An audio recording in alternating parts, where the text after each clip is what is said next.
there, I'm Tish. I'm Lily. And together we are Haunted Housewives.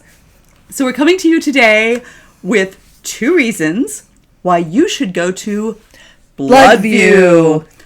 Who said that really in unison? Wow. I'm not usually that good. We're sharing the brain Meant cell to be. today, man. So Bloodview Haunted House is in Broadview Heights, Ohio. It's about 20 minutes from Cleveland, 20 minutes from Akron, and it has been around for 40 years. It's a charity haunt run by the Broadview Heights Lions Club and also by a horror-themed improv troupe called the Legion of Terror, which will probably give you a sense of the sort of haunted attraction this is. But it's been around for a long time. It does good work. They donate to different charities, as I understand, every year. But we were there on, I want to say, September 21st, Saturday night, and we have reasons why You should go. You should go. My first reason is how interactive they are, which is no surprise considering who's acting in the haunt. Right? Horror-themed improv troupe. Who would have thunk, right? Actors.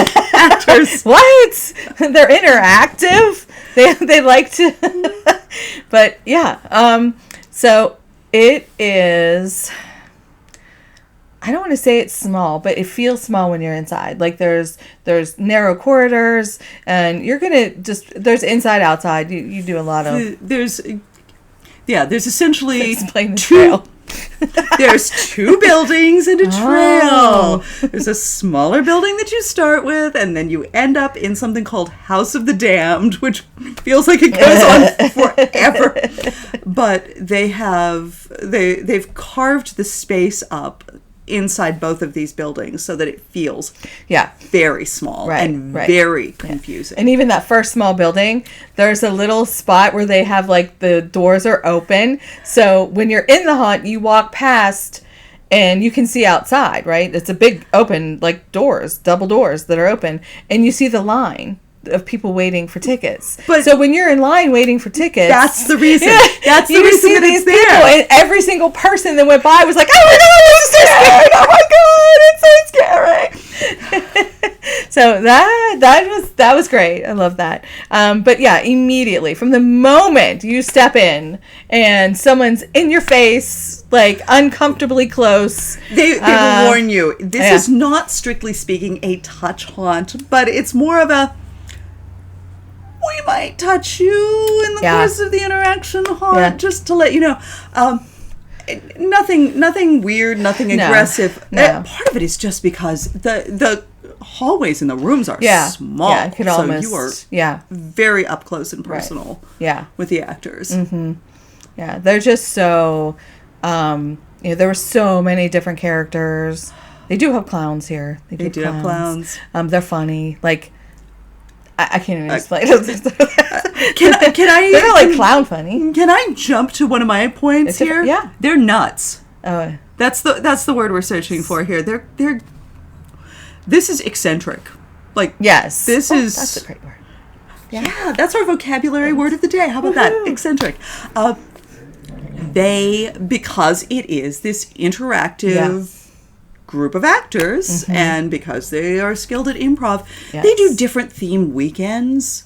So depending on when you go, you might get a completely different. Yeah, you might get a completely different set of performances, a set of characters. Yeah, I mean, we had. I think our weekend was supposed to be psychotic slashers. Yeah, there's a fairy tale weekend. There's there might be a western weekend. They keep it fun, but. They're just, you are not going to know what to expect because we had, we were there on Psychotic Slashers weekend. We were walking through the trail and it was this sort of redneck themed outdoor area that looked like, sort of trailer park before you get to the Victorian cemetery because, of course.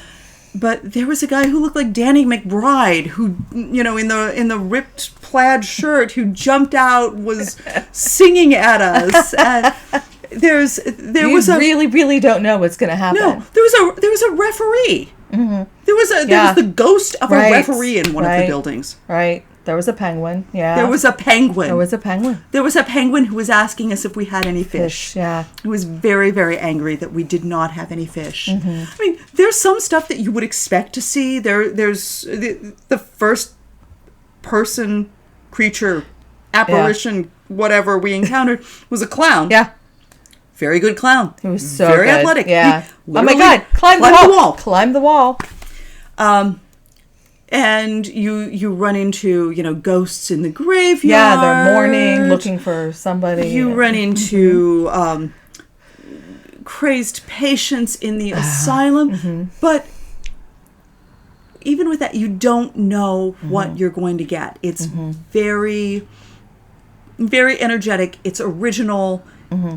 And it's just unexpected. Yeah. And honestly, this goes along with my second one. Okay. My second one is... Go for it. If you like haunts where you pay a certain amount and you can go through as many times as you want in the night, this is a haunt for you. And knowing them, it's going to be different each and every time you go in. I can imagine. Yeah. That they would were sad that we did not purchase that option. Yeah. And I wish we would have. I wish we would have gone through at least one more time. Yeah. Just to kind of see how it would go a second time around. Because I think absolutely every actor in the place stopped. Every group, not just us, but every group, they stopped everybody and were interacting with them. Right. And I can imagine the interactions change. Right. Depending on... Because they're going to just play along with what you say and how you're acting with them. Yeah. And on top of that, like, you don't get the full impact of the haunt, I think, unless you go through multiple times, because there's a lot of stuff to look at. There's a lot going on, and it's extremely disorienting. Yeah. Everything is like a maze. There was a little dark maze where we ended up with, you know, this young couple who were sort of behind us, and we're all trying to feel our way through this tiny little maze. But if you want to go through multiple times, just to catch the details, just to change up the interactions. We would suggest, if you're not sure, if you get to that ticket booth and you're not sure, go ahead and pay the little bit extra. I can't remember how much it was extra. Yeah, it was. I don't think it was a ton. No, it wasn't a huge amount to go through multiple times. Definitely do it. I mean, it might be the difference between, you know, I think $20 was general admission, $25 was VIP, and $30 was multiple times. Okay. The difference between $20 and $30, you could have a whole evening of interacting with Murder Penguin and wall climbing clown and all of their friends, and it would be absolutely different each time you went through, I'm sure. Yeah. Or like the one who walked through the hall and he was like, "I know you, I remember you." Like, I feel like people caught up to us at that point. Because I think sometimes people run through and they catch up to us. There's a reason. But, we will go slowly.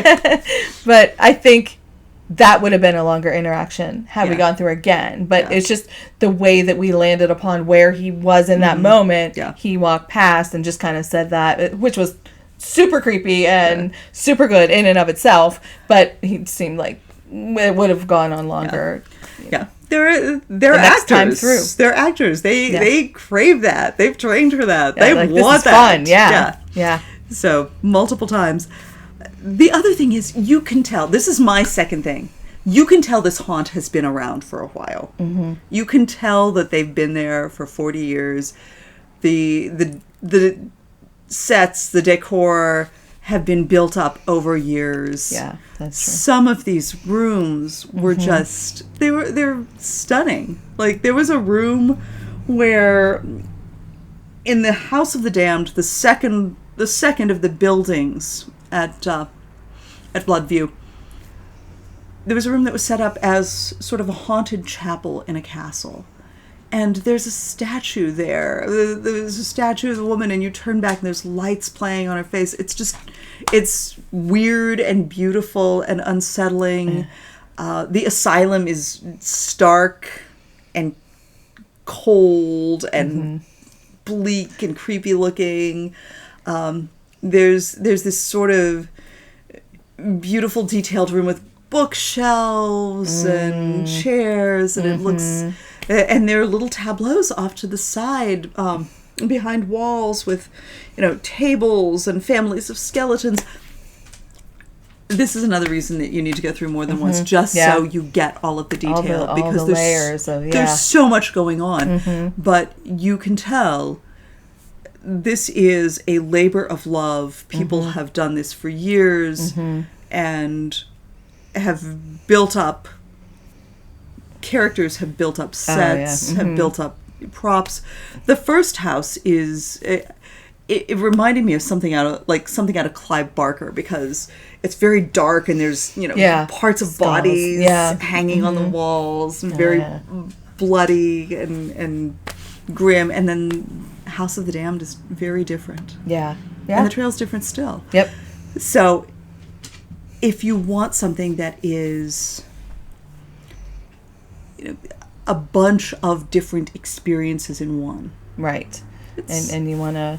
And you like the experience of an acting troupe. To interact with. They're very welcoming. They are. Feels very warm and friendly. They may be nuts, weirdly. But they're like... They are nuts. They're murder nuts, but penguin. in a safe way. Murder penguin. There's a murder penguin. Nuts. They're crazy. Like, I love that, but... Right. I also would love to be part of that conversation when somebody said to that actress, "What do you want to be?" And she's like, "Murder penguin." That's my vision for this year. Yeah. And, yep. Weird and creepy and not like anything else you're going to see. Yep. So, if you're visiting a haunted house, make sure that your money is doing some good. Check out Bloodview Haunted House. Go through more than once. Tell us what we missed. Yeah, right? Tell us what other creatures Let us know were what it was there. like for you. Right.